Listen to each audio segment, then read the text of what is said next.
Inarius, the Archangel Imperius, the high heavens, and the prime evils. We've discussed the angelic forces and demonic legions of sanctuary at great length already. But there is another force that may be the most influential of all, the mortals.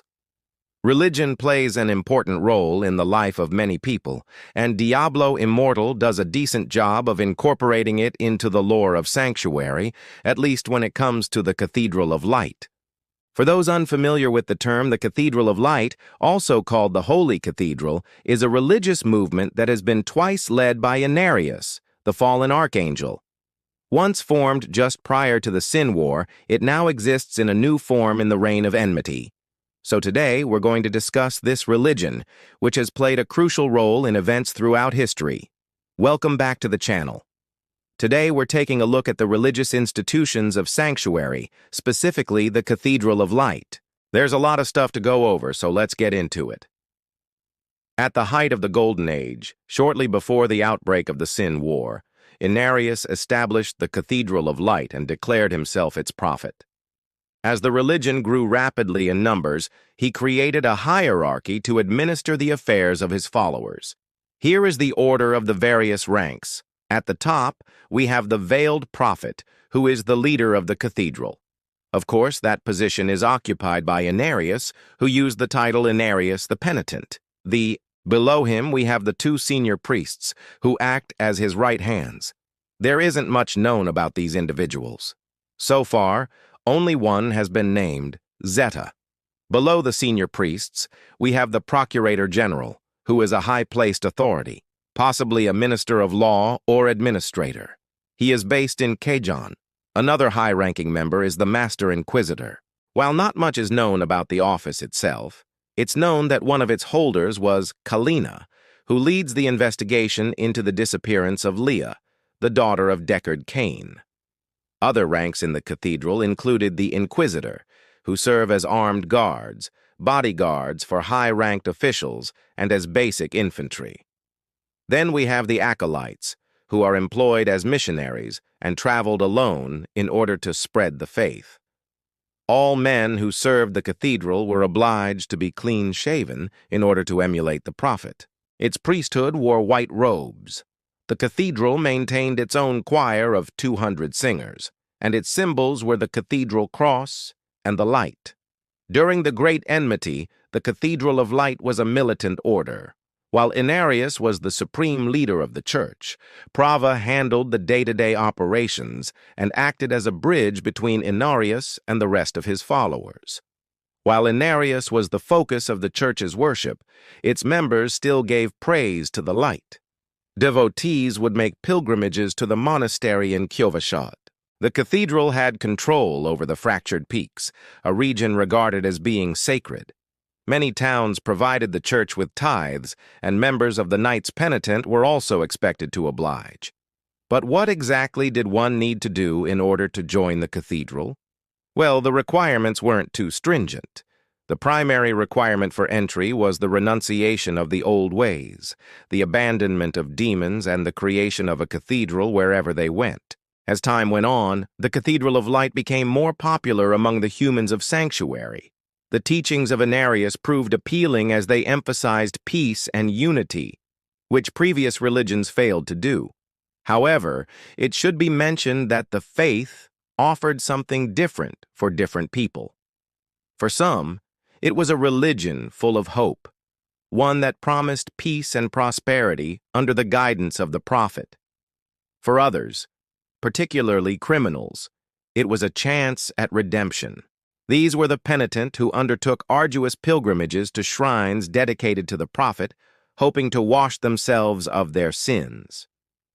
One such shrine was located in the Monastery of the Penitent, built on the summit of Mount Arayat in the Himalayas.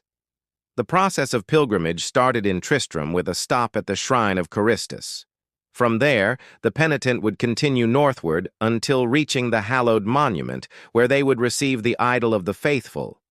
This idol would be placed upon their back, and the penitent would have to travel the entire way while carrying it.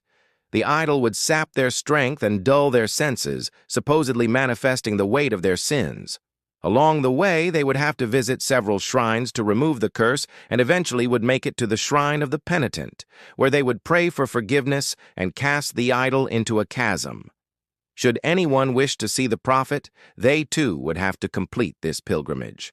But if they were granted an audience, they would find him sitting in meditation, hidden from view. He would not turn to face them, but would speak to them telepathically and answer any questions they may have. Even knights penitent were expected to tithe to the cathedral, and when they died, their bodies were cremated. And while the cathedral tried to accept everyone regardless of their race, class, or creed, it had no tolerance for apostates. Those who left the fold could expect the tongue rippers to come for them. A special unit created to hunt down and punish those who leave the faith. It is said that these hunters kill their victims swiftly and humanely, cutting out their tongue last, so that their victim can call out to the light as they die. However, not all members of the cathedral were so humane. There were many, perhaps even most, who imposed their beliefs through brutal means. Yet, despite this, there were also many followers of the faith who believed that Inarius had taught true peace and unity. And surprisingly, there were even a small number of barbarians who followed the prophet. These men and women had little fear of death, pain, or evil, believing their fate to be written by Inarius himself. During the Sin War, the cathedral preached a gospel based on the tenets of tolerance, cooperation, and unity. It was said that the souls of the faithful would be gathered at the prophet's side after death. It accepted members regardless of caste or race, and its members saw the war with the prime evils as a fight to preserve the balance brought about by the Creator. It is because of this that the cathedral attempted to remain neutral, though that neutrality was often challenged. Despite this, the cathedral's efforts during the war were indecisive and ineffective against the prime evils. Eventually, the war came to an end, and Inarius disappeared.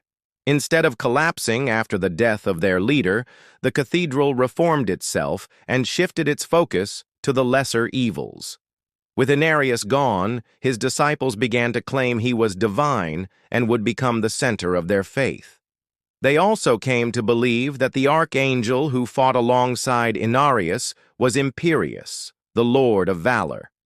Together, they would become known as the Seven Angels. The Seven Angels are Imperius, the Lord of Valor, Auriel, the Lord of Hope, Tyrael, the Lord of Justice, Malthael, the Lord of Wisdom, Itharael, the Lord of Magic, Ariel, the Lord of Peace, and finally, the fallen angel, Inarius, the Lord of Penitence. However, this sect of the cathedral didn't last long. After the defeat of Diablo, the archangel Tyrael destroyed the corrupt text, thus ending the cathedral's second coming. But now the question becomes, what will the third coming of the cathedral bring to Sanctuary? How will its teachings evolve? Will the old ways fade away completely, or will this new iteration of the cathedral embrace older traditions? Only time will tell, and with that, it's time to wrap up this video. Thank you all for watching. If you enjoyed it, please hit that like button and share it with a friend. It really helps the channel. Also, be sure to subscribe if you haven't already, so that you don't miss any of our future videos. And with that, I'll see you all next time.